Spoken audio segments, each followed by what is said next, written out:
오늘이 무슨 날인지 아세요? 잘 모르실 거예요. 그런데 굉장히 의미가 있는 날입니다. 왜냐하면 하나님께 예배하는 날인 건 뭐 말할 것도 없고, 우리 갈보리 찬양대 50주년, 갈보리 찬양대가 만들어진 지 50주년 되는 해예요. 올해가 그래서 감사합니다. 그동안 영락교회와 갈보리 찬양대를 통해서 영광 받으신 하나님께 올려드리는 박수라고 생각합니다. 오늘은 그래서 이제 은퇴하신 분들이 11분이신지 오셔서 같이 찬양을 드렸어요.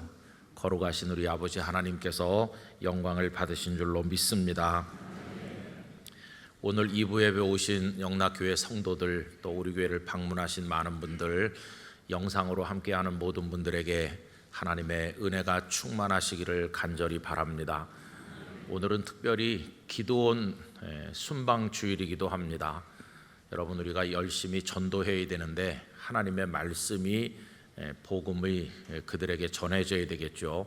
성경을 전 세계에 이렇게 반포해야 되는데 이 일을 위해서 헌신하시는 분들이 우리 교회를 방문했습니다.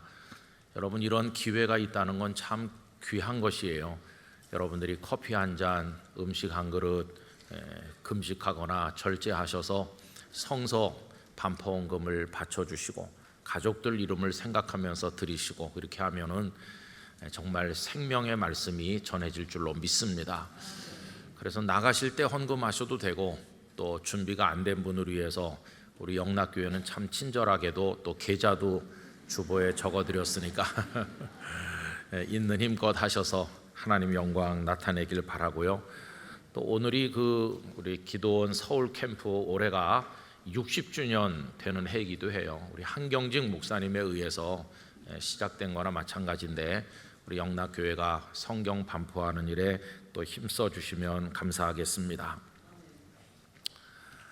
몇 해 전에 어느 유명한 정치인이 세상을 떠났을 때 언론들은 그를 가리켜서 영원한 이인자라고 불렀습니다.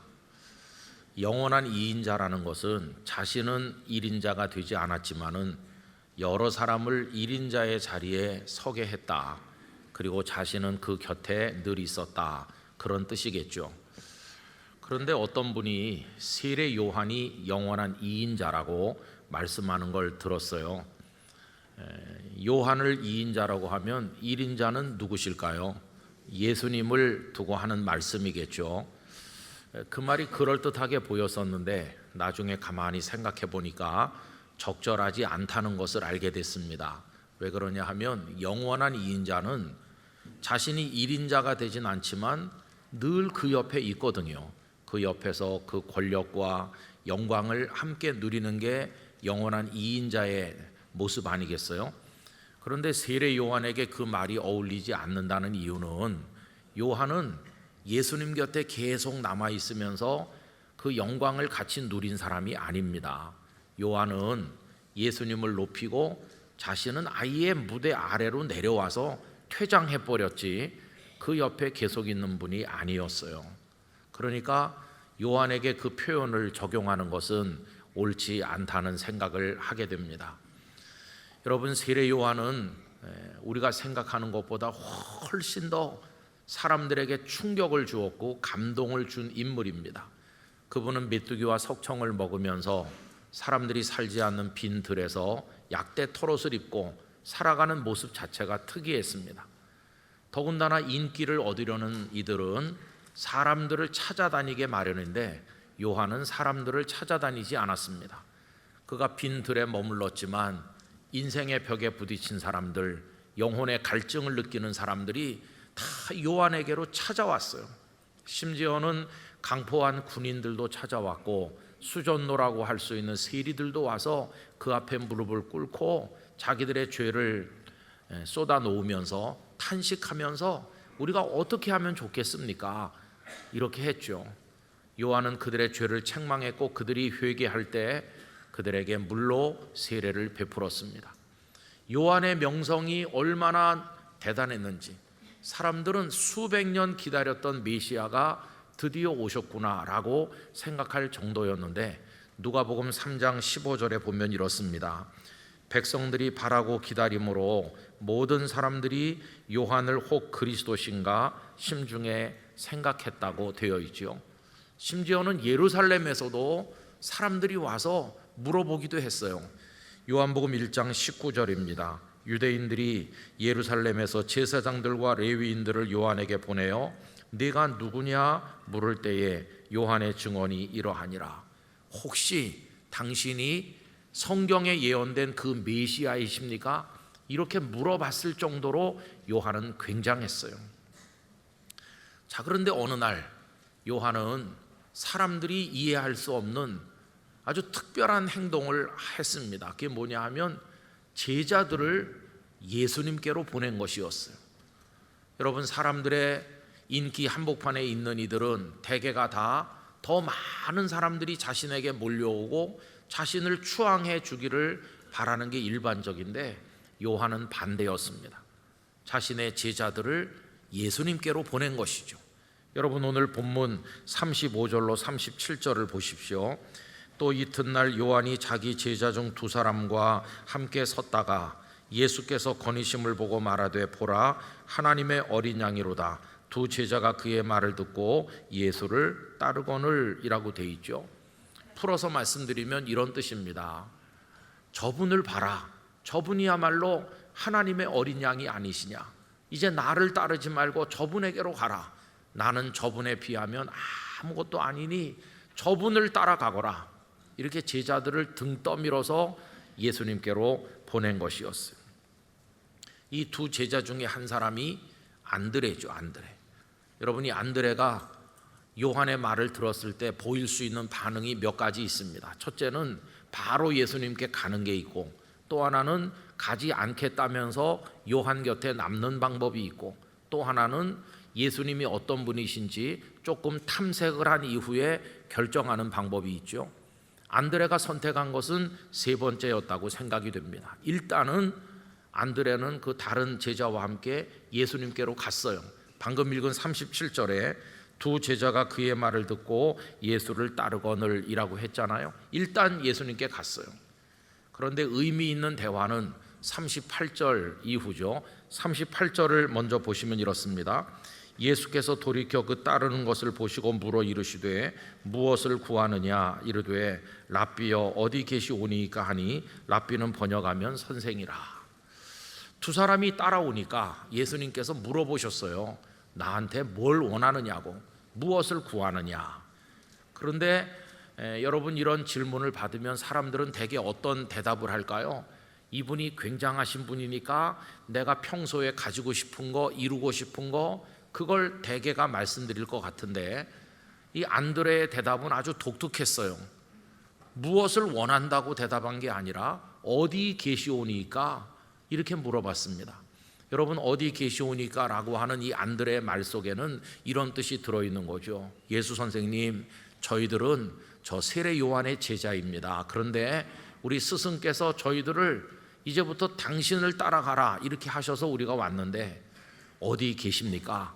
우리가 당신께 가서 함께 있으면서 당신이 어떤 분이시길래 저 요한 선생님이 우리를 보냈는지 당신이 어떤 분이신지를 우리가 알고 싶습니다. 이게 안드레의 이야기였어요. 그랬더니 예수님께서 어떤 대답을 주셨습니까? 39절에 보면 허락하셨어요. 와서 보라 이렇게 하셨어요. 무슨 뜻일까요? 그렇구나. 그러면 내게로 와라. 나 있는 곳에 함께 있으면서 똑똑히 봐라. 내가 어떤 존재인지, 내가 어떤 목적을 가지고 이 땅에 왔는지, 내가 너희들에게 어떤 은혜를 베푸는 자인지 와서 보고 내가 누군지 똑똑히 알아라. 이렇게 예수님은 그 제자들을 받아들이신 것을 볼 수가 있는 것이요. 자, 그래서 안드레와 그 또 한 사람이 예수님 계신 곳에 가서 예수님과 함께 있으면서 그분이 어떤 분인지를 이제 경험하게 된 것입니다. 그리고 안드레의 마음속에 딱 결론이 내려졌어요. 아, 이분은 이런 분이시구나 하는 결론이 내려졌어요. 안드레의 마음속에 확고하게 세워진 결론이 뭔가 간단했습니다. 이분이야말로 수백 년을 기다렸던 메시아가 틀림없다. 이게 안드레의 결론이었어. 그래서 그는 자기 형님 시몬에게 이야기를 해줘. 41절입니다. 그가 먼저 자기의 형제 시몬을 찾아 말하되 우리가 누굴 만났다고 말하죠? 메시아를 만났다 하고, 메시아는 번역하면 그리스도라. 이게 안드레의 결론이었어. 저분 예수님은 메시아이시다, 우리의 구원자이시다. 이게 확실한 결론이었어. 그리고는 형님을 예수님과 만나도록 하죠. 여러분 42절에 보십시오.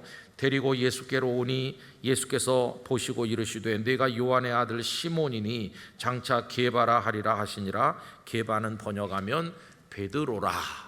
이래서 이 시몬이란 이름을 가진 갈릴리의 어부가 안드레 동생을 통해서 예수님을 만났고, 그가 나중에 예수님의 제자 베드로가 된 것이죠.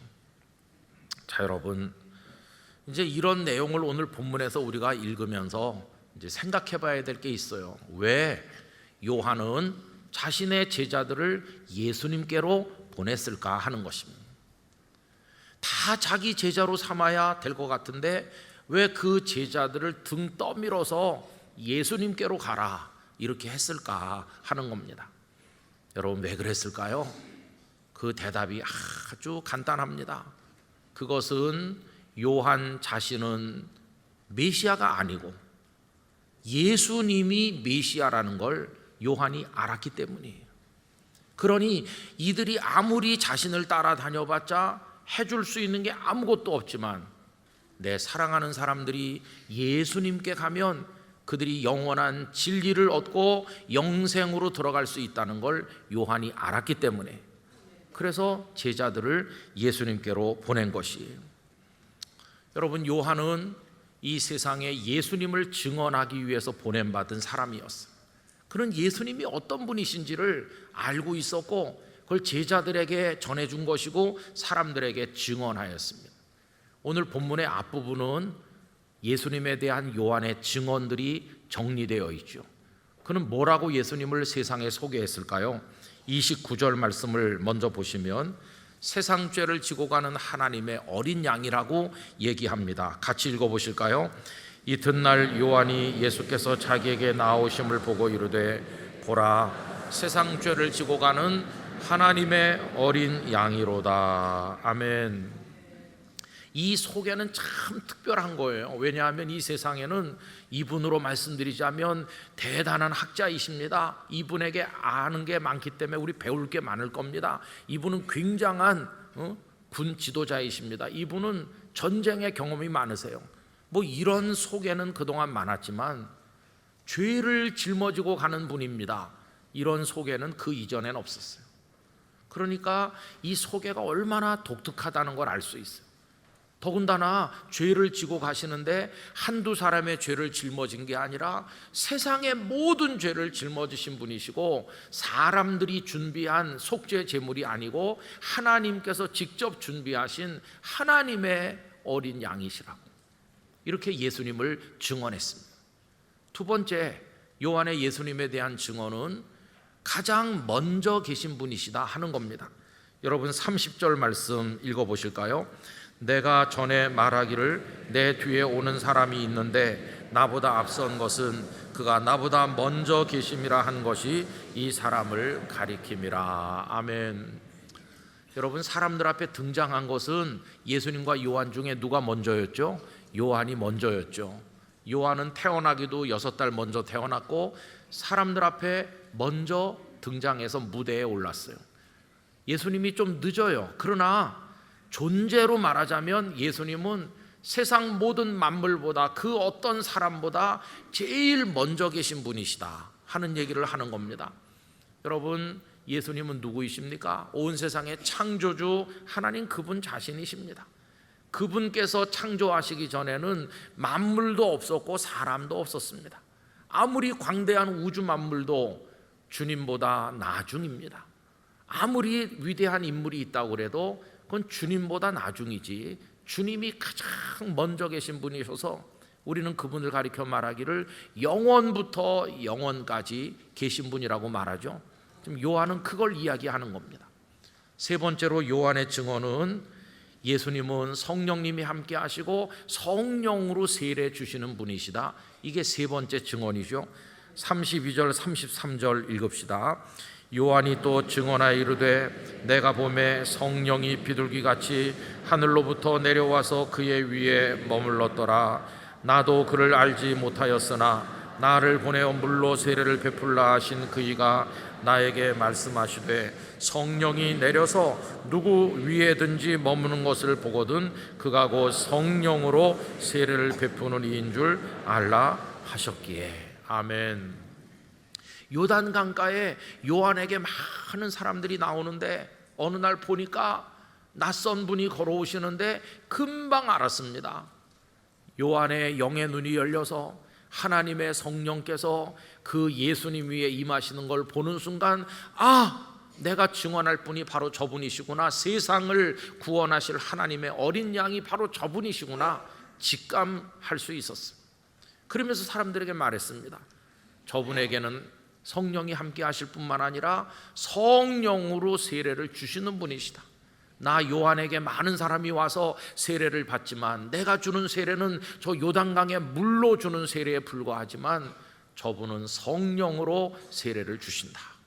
여러분, 마태복음 3장 11절은 이것을 성령과 불로 세례를 준다 이렇게 표현했어요. 지난주일 성령 강림주일이죠. 우리 영락교회 성도 여러분, 성령으로 충만하고 성령의 세례를 받길 원한다면 누구에게로 가야 될까요? 성령으로 세례를 주시는 예수님을 의지해야 되는 것이에요. 그분은 성령으로 세례를 주신다. 마지막 네 번째 증언은 하나님의 아들이시다 하는 것입니다. 오늘 본문 34절을 읽읍시다. 내가 보고 그가 하나님의 아들이심을 증언하였노라 하니라. 아멘. 저분은 하나님의 아들이시다. 여러분, 여기 아들이라는 표현은 아버지보다 여러 가지 면에서 열악하고 못하다 그런 뜻이 아니라 모든 것이 똑같다 하는 뜻으로 하는 말입니다. 성자 예수께서는 성부 하나님과 그 신성과 영광과 그 존엄과 능력에 있어서 똑같은 동일 본질이신 분임을 이야기하고 있는 것이죠. 하나님의 아드님이시다. 그래서 여러분, 요한은 예수님을 세상에 그렇게 증언했고 자신의 사랑하는 제자들을 예수님께로 보낸 것을 오늘 본문이 알려주고 있는 것입니다. 성도 여러분, 오늘 우리가 세례 요한 앞에 있다면 요한은 우리에게 뭐라고 말할까요? 우리가 요한을 추정하면서 요한 선생님이야말로 굉장하시다 이렇게 모여들어 있다면 요한은 똑같이 말할 것입니다. 안드레와 어떤 제자를 예수님께 보낸 것처럼 요한도 우리에게 말하기를 나를 따르지 말고 예수님께로 가라고 우리에게 이야기할 것입니다. 오늘 2부 예배에 오신 성도 여러분, 이 요한의 충고를 받아들여서 예수님께로 가야 됩니다. 우리도 안드레가 돼야 되는 것이에요. 예수님께로 가서 그분만이 생명의 구원자라는 사실을 우리 모두도 깨달아야 될 줄로 믿습니다. 왜냐하면 그분만이 우리를 구원하시는 분이시기 때문이에요. 여러분, 예수님 외에는 없습니다. 아무도 우리를 구원하는 이는 존재하지 않기 때문이에요. 오늘 주일이라서 저 도시에서도 농촌에서도 많은 사람들이 예배당으로 지금 모여 있을 겁니다. 혹은 모여 오고 계시겠죠. 그러면 예배당을 향해서 온다고 다 예수님께로 가는 사람인가? 그렇지는 않을 것이라고 생각합니다. 여러분, 어떤 이들은 유명한 목회자에게 가는 사람이 있어요. 우리 목사님은 설교를 잘하셔, 우리 목사님은 목회 능력이 있어, 우리 목사님은 교회를 개척해서 이렇게 엄청난 교회를 일구셨어. 그러면서 목사를 향해 가는 사람도 있을지 모르겠어. 여기 요한은 날 따르면 안 되고 저 예수님에게로 가라 이렇게 말했는데, 여러분, 세상에는 예수님께로 보내지 않고 자기가 예수님인 척하는 사람들도 많아요. 또 가끔씩 보면 자기가 소속된 교회 공동체를 의지하는 사람이 많아요. 내가 어느 교회 다니니까 이 교회가 나에게 구원을 줄 수 있나 이렇게 생각하는 사람도 있어요. 아니요. 여러분, 어느 교회에서 어떤 신앙생활을 하든 상관없이 주 예수님을 구주로 믿으면 구원을 얻는 것입니다. 그러나 아무리 널리 알려진 세계적인 교회에 몸을 담아도 예수님을 구주로 믿지 아니하면 구원에 이를 수 없는 것입니다. 어떤 정치 이데올로기 아니면 어떤 사회적으로 사람들의 이목을 집중시키는 어떤 흐름들, 그런 데 자신을 맡긴다고 해서 구원에 이를 수 있는가? 아닙니다. 오직 한 분 예수 그리스도와 그 예수님의 진리, 그분의 말씀만이 우리를 천국으로 인도해 간다는 것입니다. 여러분, 1930년대 독일의 히틀러가 온 국민들의 마음을 뒤흔들었습니다. 그리고는 독일을 아름답게 재건한다는 미명하에 국가 사회주의를 표방하면서 독일의 교회들도 전부 재편해서 독일 국가 사회주의의 시녀로 만들기 위해서 획책하였습니다. 수많은 목회자와 신학자들이 변절자가 되어서 히틀러 앞에 무릎을 꿇었습니다. 히틀러가 수많은 사람들을 죽이는 전쟁을 벌여도 박수를 했고, 유태인들을 학살해도 잘하는 일이라고 그랬습니다. 그 도살자를 위해서 축복의 기도를 드렸어요. 그렇게 교회가 다 무너져 내리고 옳고 그름을 분별하지 못했어요. 그러나 여러분, 1934년 5월 29일 부포탈이라고 하는 곳에 소수의 신학자들이 모였어요. 그들은 예수 그리스도만이 구주임을 아는 사람들이었어요. 그들이 모여서 소위 바르멘 선언이라고 하는 위대한 선언문을 발표했어요. 히틀러의 총 앞에 가슴을 내밀은 것입니다. 그 바르멘 선언은 대단히 중요한 내용을 담고 있는데, 그 앞부분에서 오직 예수님 뿐이시다, 오직 예수님의 말씀뿐이시다, 예수님 외에는 죄와 사망에서 우리를 건질 자가 그 누구도 없다, 이거를 강력하게 표방하고 있습니다. 여러분, 그 내용을 다 읽을 수는 없고 앞에 1번과 2번만 제가 읽어보면 이렇습니다. 우선 성경 말씀을 앞에 놓고 그 다음에 내용을 말하고 있는데요. 1. 예수께서 이르시되 내가 곧 길이요 진리요 생명이니 나로 말미암지 않고는 아버지께로 올 자가 없느니라. 요한복음 14장 6절. 내가 진실로 진실로 너희에게 이르노니 양의 우리의 문으로 들어가지 아니하고 다른 데로 넘어가는 자는 절도며 강도요. 또 내가 문이니 누구든지 나로 말미암아 들어가면 구원을 얻고, 이렇게 성경 말씀을 얘기하고 그 다음에 말합니다. 성경이 증언하는 것처럼 우리가 들어야 할 유일한 말씀은 예수 그리스도의 말씀이다. 우리는 삶과 죽음 가운데서 오직 그분만을 신뢰하고 그분께 순종해야 한다. 우리는 하나님의 말씀을 선포하는 진원지인 교회가 예수님의 말씀 외에 다른 사건들이나 권세들 혹은 위인들이나 진리들을 하나님의 계시로 인정할 수 있다거나 또는 그래야만 한다는 거짓된 가르침을 단죄한다. 그 다음에 2번, 너희는 하나님으로부터 나서 예수 그리스도 안에 있고 예수는 하나님으로부터 나와서 우리에게 지혜와 의로움과 거룩함과 구속함이 되셨으니, 고린도전서 1장 30절이 나오고요. 그 다음에 보면 예수 그리스도께서는 우리의 모든 죄에 대한 용서의 선언이시다. 그와 마찬가지로 그는 우리의 삶 전체를 향한 하나님의 강력한 요구이시기도 하다. 예수 그리스도를 통하여 우리는 하나님 없이는 이 세계의 속박으로부터 그의 피조물을 향한 자유롭고도 감사한 봉사회로의 즐거운 해방에 가까워진다. 우리는 예수 그리스도가 아니라 다른 주님이 더 적합하다거나 예수 그리스도를 통한 칭의와 성화를 필요로 하지 않는다거나 하는 그런 영역이 있음을 가르치는 거짓된 가르침을 단죄한다. 이렇게 얘기하고 있습니다. 여러분, 이분들은 예수님 뿐이시고 예수님의 가르침 뿐이시고 오직 예수님만이 우리를 의롭다 하고 거룩하게 하시는 분이라는 것을 그 살벌한 상황 속에서 선포했던 것이죠. 우리 영락의 성도들이 예수님만 붙드시기를 바랍니다. 여러분, 세상이 혼란스럽고 어지럽고 교회들이 복잡할수록 우리가 진리의 기둥을 분명히 붙들어야 되는데, 흔들리지 않는 영원한 기준이 무엇인가? 바로 예수님이십니다. 예수님. 우리는 그리스도인입니다. 누가 그리스도인인가? 그리스도만을 붙드는 사람이 그리스도인인 것입니다. 예수 그리스도 외에는 그 누구도 없음을 기억하면서 철저하게 예수 그리스도께로 가는 오늘의 안드레가 되시기를 바라는 것입니다.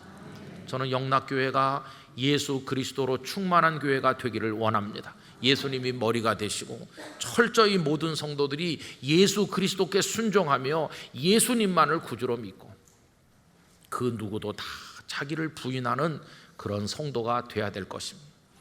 여러분, 2인자가 되려고 하면 안 돼요. 무대 아래로 완전히 내려와야 돼요. 무대 위에서 영광을 받으실 분은 예수님 한 분뿐이시고 우리는 다 내려와서 겸손히 무릎 꿇고 우리 구주 예수님을 바라보아야 할 것입니다. 그렇게 할 때 주께서 우리에게 구원의 은혜를 주시고 세상을 이길 능력을 주실 것이라고 믿습니다. 오직 예수님 뿐이시다. 이게 여러분들의 마음을 채우는 오늘의 축복이 되기를 간절히 기원합니다. 기도하겠습니다. 존귀하신 아버지 하나님, 어떤 때는 이상한 사람이, 어떤 때는 부흥했다고 하는 교회 공동체가, 어떤 때는 세상의 이데올로기들이, 어떤 때는 어떤 유행하는 흐름들이 사람들의 마음을 빼앗을 때가 있습니다. 그러나 깨닫게 하여 주시옵소서. 예수 그리스도만이 우리의 구원이시오, 진리시오, 우리를 영원한 생명으로 인도하시는 참 주님이심을 알게 하여 주시옵소서. 안드레가 예수님에게로 가듯 저희도 예수님에게로 가게 하여 주시옵시고, 영락의 성도들 안에, 우리 교회 안에 주 예수님으로 충만케 되는 복을 허락하여 주시옵소서. 예수님의 이름으로 기도 올리옵나이다. 아멘.